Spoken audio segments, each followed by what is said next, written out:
Seni çıkardı Stelio.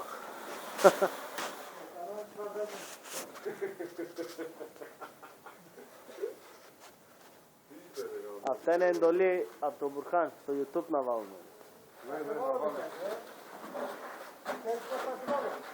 Βγάλε φωτογραφία του Μπουρχάν και βάλε στο YouTube. Ναι, ναι.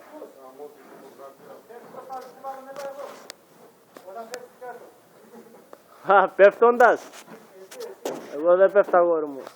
Εγώ για να πέσω βάζω στοίχημα. Εσύ θα κατέβεις κάτω. Πολύ ξύπνιος είσαι ρε. Κάτσε να τραβήξω αυτό που φοβάται.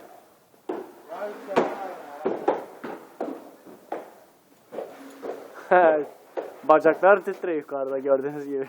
Titreyecek bu. Birinci ora odasında.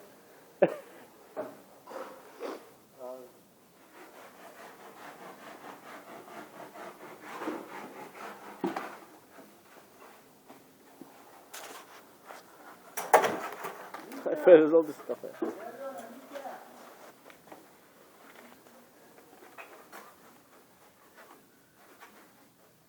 Ne oldu Sofi? Kamera kamera. He. Telefon mu koyacak? Ya, Gene gel. tamam.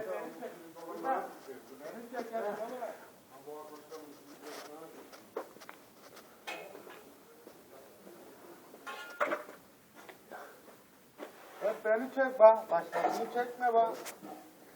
Yersen seçimin başlığını.